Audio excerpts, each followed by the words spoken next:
welcome to RUL. The UL Student Life podcast, hosted by me, Nicky Anderson. And me, Cathal O'Sullivan. When me and Cathal were asked to do this podcast, we realised we'd probably be the voices you heard the most on it, but knew the littlest about us. So, me and Nicky decided to do a little introductory podcast, answering a few funny questions so you can get to know us. So, Cathal, I obviously know a load about you, almost too much. But for those who don't know, give us a little intel. So, I'm from Portlaoise, hail from the Queen's County, but I am a fourth year journalism student, and I suppose people would know me most for my voice, because I'm always talking, never tend to shut up. But that's what you get with the leash man.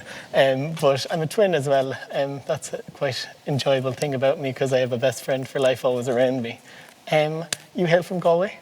I do. So I'm from Galway and obviously go to UL. I'm also a fourth year journalism student. And yeah, I love everything. Books. Oh God, I'm trying to think of things about me and I'm realising I'm not that interesting. No, I love books. I love like my friends. I love going out. I love doing things. And yeah, so that's kind of me. So Cathal, tell me a little bit about what you do on your days off. Well, days off now are few and far between in final year, but in a COVID-free world, I'd love just going off for a drive with my friends. Laois is actually the most landlocked county in Ireland, so it's the only county that doesn't touch a county that doesn't touch the sea. So we like getting out to the sea as much as we can. Fair. Going off, hiking, something like that, ended by usually, hopefully, a few pints in our local. Nicky, you mentioned you like reading, so what's the last great book you read? Oh God, I have read. I love books. I've set myself a goal for this year, and now I'm saying it on this is going to be held against me. But I plan on reading 5 books a month. Okay, and I'm on 13. I'm on number 13 now, and we're in March. God. But the book I'm reading now is so beautiful. It's called A Little Life, and I can't pronounce the author's name, but it's gorgeous. It's actually, because I was reading it for like 3 days, and I was like, why is this book not ending? It's actually basically, it's 850 pages long or something. So I'm like 70% in. It's amazing. But yeah, I'm a book addict. Bookworm. It wouldn't be me now, like you know. No, I'm not. no. So that's why I'm going to ask you, what's the last TV show you watched? Well, actually, I've quite enjoyed TV shows. Well, it's just the book. I'm just like, I can't get into it. I think anyone who's seen The Queen's Gambit on Netflix, it's about chess. And in primary school, we grew up kind of playing chess. So it was quite like surreal to see it blow up and become this like huge thing on Netflix. But yeah, it's like 6 episodes, I think, or 7 episodes. So it's a limited series, and I just won a Golden Globe. But it's just so like, you're like dragged in from the start, and I think I did it in a day, which you're like, Nicky reads books in a day, so I'm allowed binge. Okay. That's where we differ. That's fair. What's one song that always gets you on the dance floor, Nicky? Oh, that's so hard. It depends on the genre. Like I do like some of the old classic cringy kind of pop. Took me a while. I now do love ABBA. I was one of those people who didn't, really? But now I do. I would say it has to be something like old school kind of R&B hip hop, like Kiss Me Through the Phone, like Rihanna, Neo, something like that. Neo, that's a bit of me now. Great song. And yourself, go on. Like, I can't say no when like Whitney Houston, Wanna Dance with Somebody comes on. Yeah, fair. I just, like, it's something like you just can't. That's good. What else? Fucking, what's his name? I can't even think, from Dirty Dancing, do you know? This could be... I've actually never seen Dirty Dancing. Nicky. See, she probably, if there was a book for Dirty Dancing, you'd have read it. Yeah, that's the thing though, yeah. But Time of My Life, great. Great song. Seeing as we're in Limerick and we're in the University of Cathal, we've spent the past 4 years here. What's one place you love going out in Limerick? Oh, it depends. It depends on the night. It depends on the vibe, what I'm feeling. So like, I love Dolan's, but that's for like an event, for like a really good DJ or something like that. Then I did, obviously, when I was in first year, you could catch me on Angel Lane every Monday and Thursday night. Second floor, baby. Yeah, without fail. So that was first year. Then second year, there was a lot. We kind of discovered a lot more, like in Limerick, which I thought was really fun and really cool. I would say I loved to be honest, Smiths, you know, as you go into Icon, Yeah. like I would have happily stayed in Smiths with the live band the whole night. I didn't want to go near Icon. You'd be on the stage. Oh yeah, like that's a bit of me. But yeah, I Playing the love tambourine. anything live music. I love that. Like, so yeah, I don't know. I love Limerick. Yeah, to be and it's honest. Heartbeat Stables, isn't it? Oh, I actually completely forgot. Yeah, Stables. Yeah, Stables on a Wednesday. Stables on a Wednesday. You're Or a in Techno Tuesday. Yeah, €3 pints. It's Heartbeat going in at like 4 or 5 Oh, it's the on a best meal Wednesday, ever. sunsetting. You're like, oh. I can't believe we had our last day in Stables and we didn't know. Yeah, we were Well, like our last normal day. normal day shall in I say. Stables, because we shall return hopefully somewhere in the future. Yeah, so obviously we've gone through college together. We met on orientation day and we've been literally glued together since, like we did Erasmus together and everything. But what was your hardest part of your journey throughout UL? Like, college comes with so many highs. It's so hard to be like, oh my God, like, when were the lows? But there were, like, even like leaving in third year, and like our course sends us on placement and then Erasmus, and then we were like so excited to come back for fourth year, and just like we've spoken to guests today, closure is so important. And not having been here for, like, when I lived away from home, or I lived at home for third year, like, you don't have that sense of belonging. It's hard to feel like you are a UL student sometimes. Yeah, belong in the pack. Yeah, belong to that pack, and it's hard. But coming here today, like, it's almost rounded it off very nicely. Like, okay, in an ideal world, I'd be drunk in the stables tonight with rag weeks. Like, but look where we are. Like, I suppose I try to take the positive. I'm like a glass 2/3 kind of full kind of guy. Yeah. Do you have any hard kind of parts? I found co-op massively hard at the start. I really did, but it wasn't because I wasn't able to do the work. It wasn't anything like that. Like I've mentioned in other podcasts we did today, like the confidence thing was a huge thing for me. So I did find that very hard. And I also felt it was hard because for our course, we went on co-op at a different time than all of our friends. Yeah. Everyone else was just bopping away going on J1s and we were going into the working world, and it was like, oh my goodness. And yeah, so I found that hard. And I think but the thing is, I also found it hugely rewarding and seriously enjoyable. Yeah. But it was a big kind of me thing that I had to overcome. And then, yeah, I found it hard being separated from people. Obviously, coming home from Erasmus last year was so hard. Don't talk to me. We 7-week holiday, basically. Yeah. But yeah, no, so I found that massively hard, yeah, I have to admit. But I suppose you can look back on it and be like, okay, the whole idea of going into co-op, and you were like, oh, geez, I don't know if I'm meant to be here, kind of that whole imposter syndrome kind of thing. Yeah. Look where you are. I know. I know there's nobody here. Look at us. Look at us on the empty stage. Audience. There's nobody here. No. We'd have sold out. Do you think we'd have sold out? No, stop. We want to have that conversation. But like, I do think, yeah, no, that's obviously massive. And I think as well, moving on to high parts, like the highs, is something like this, and being able to do something like this. And even I always say about Cathal, no one loves Cathal as much as Cathal loves Cathal, and that he has, like, we always do everything together, like coursework wise and everything. We're always put together, and I always say you have the confidence for the two of us. Yeah. But now I'm kind of like, is there a little bit of confidence coming? I don't know. We met in first year on orientation day, so I'll tell a little bit of the story. Nicky had been at her Deb's the night before, and she was slightly hungover on orientation day, but we were putting a group together anyway. And I just looked at this girl, blonde little tiny thing across the way, and I was like, she looks a bit like she was on the beer last night.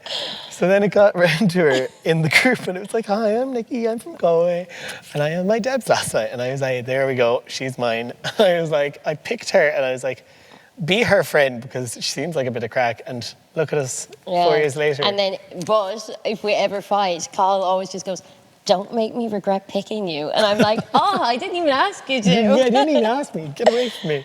Yeah, things like this and things like friendships like this are my highs. Like the friends I made, my housemates, our other course friends, even like our lectures and stuff. Like, you know, that's massive for me. Being able to text them on WhatsApp, when people hear me saying that, I'm just like, like, that's not a thing. So I think we have that niche in journalism in our course that we can be friends with like 20 people in our course, and that's it. Yeah.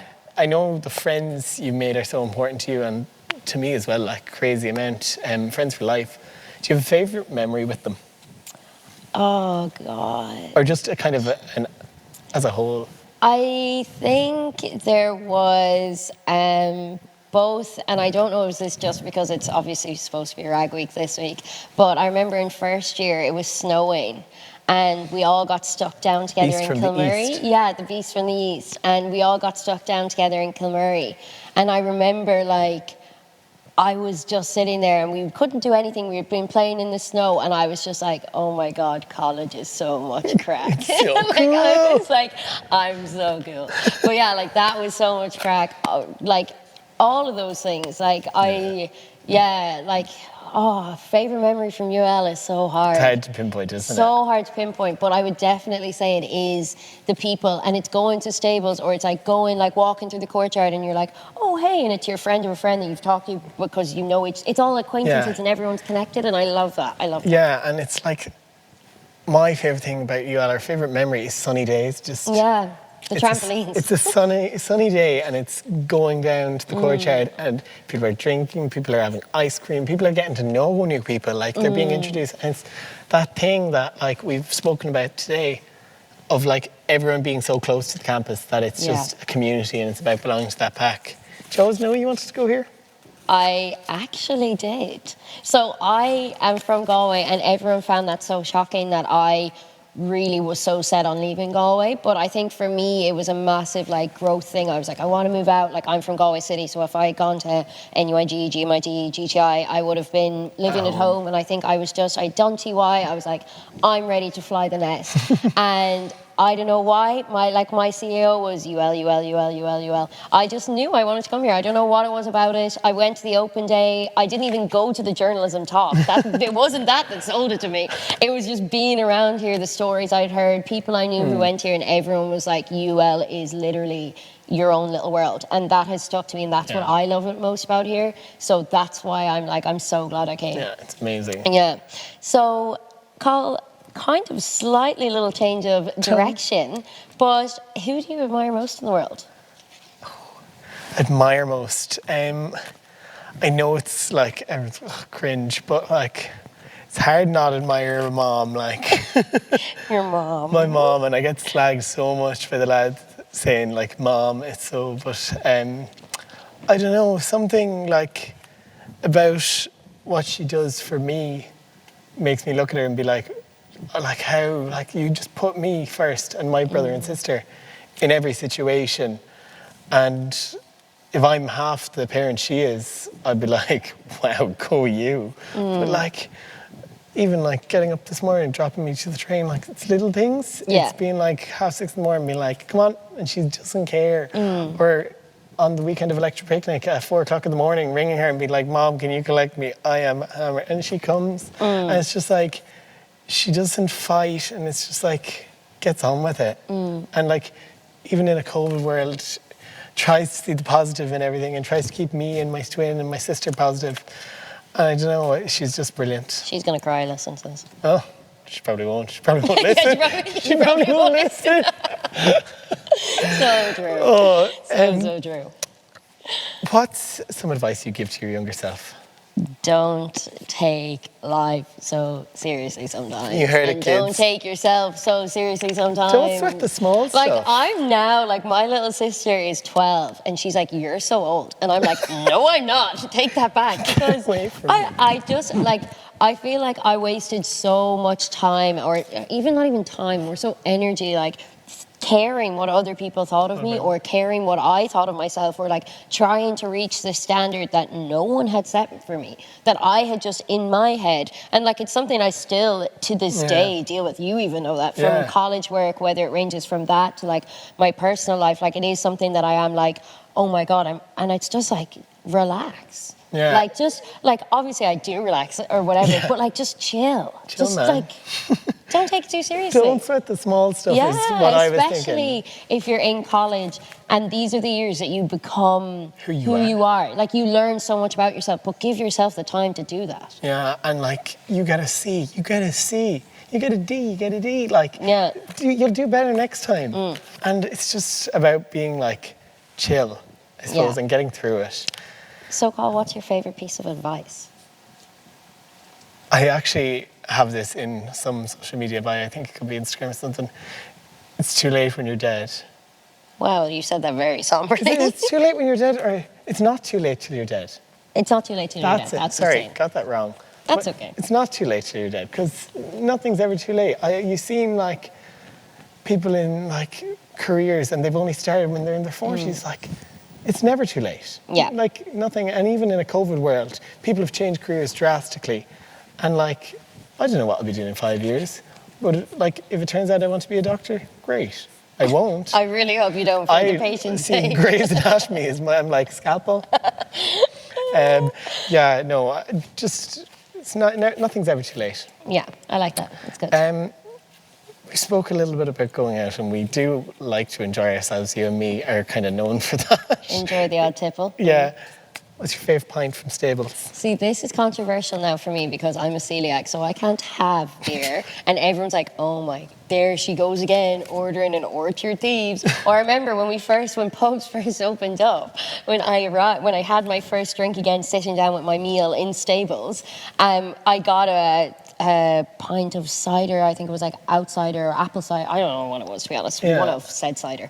And everyone was like, imagine waiting X amount of months to get into a pub and ordering a cider. And I was like, I can't order anything. She can't drink beer. So, yeah, no, I do love a gluten-free Peroni, but that's technically not a pint, that's a bottle. So I would say... some cider. Yeah, some cider. I'm not really fussy, to be honest, as long as it's not too sweet. You can't laugh. Nobody can laugh at you because I'm the same. Well, in Laois, we're just like weak for cider. We love. Like, oh yeah, but you don't have the celiac excuse. Yeah, I don't have the celiac. I'm just gay. Sorry, no, not to brand us all with the one brush, but yeah, a cold pint of cider, like a glass of ice, large bottle of Bulmers. I know it's a bottle, but sunny day. Like a cold pint and Coors Light, I wouldn't say no. Like I'd drink anything, but like fair. if the pub's open tomorrow, I'd be like large bottle of Bulmers, glass of ice. Okay, no, Bulmers, I don't know. Oh, see, it's something in the water in Laois. Controversial. We'll agree to disagree. Yeah. Okay, so when you're hungover, then go on. What's the food? What's the cure? What is the cure? If I was in Limerick, I'd go to Boojum. But okay. Anywhere else, I'd be like McDonald's. 2 large Cokes, 1 to cure you and 1 to enjoy. No. 9 nuggets and a large chip, maybe a double cheeseburger as well. That makes me feel violent. That makes you feel sick because you associate that with like gluten. But not even that. I just don't like fizzy drinks at all. Yeah, but no, like I wouldn't eat when I'm hungover much, to be honest. I'm one of those people. Oh yeah, like 5 o'clock in the days when I like wait. No, that'd be Lucozade Sport, great show, cold one, always, get the electrolytes into you. Yeah, the orange one now, and that'll be me then until into the evening. An apple with peanut butter as well. That is kind of a new thing for me. Yeah. A Domino's. You like a Domino's? Yeah. But not when you're hungover. No, not when I'm hungover because it ruins. I feel sick anyway, so it ruins hungover food for me. Do you know? 2 large Cokes. Sort no, out. That's weird. Okay, so to bring us around where we are, UL, how we know each other, everything. What is your favorite part about UL? Favorite thing about UL? Favorite thing about UL? It's the people. It has to be. It's the people you meet. You wake up in your morning, you look out your window, and someone shouts at you. Like it's that camaraderie of like knowing everyone but not knowing, like knowing someone they know or someone's housemates with them, and it's just that thing you can walk into a house and people be like, oh, there's himself now. Like it's that thing, or if someone like breaks down, everyone will push his car, like everyone will come outside. Or like if there's a car stuck in the mud, people will come out, and it's just the community sense of togetherness and the friends you make for life, hopefully. All going well. Yeah, I was just about to say. Yeah, no, I definitely be the same. I do think that is one thing that I fully would say to anyone who is coming to UL, who's in UL, who, do you know, even if it is you're in final year, like I love the community, the people you've met, just meeting people. I think that's such an important thing, and whether that is through like gaming or like your course or whatever, just throw yourself into it, because that's the thing that I know will always be something I think of when I look back at my time here, which is really sad that we're actually leaving. Yeah, that we're leaving. It's like... But yeah, no, that's definitely what it is for me. that wraps it up. We hope that helped you get to know us a little bit better, and you'll tune in for all the episodes of Are You Well coming very soon.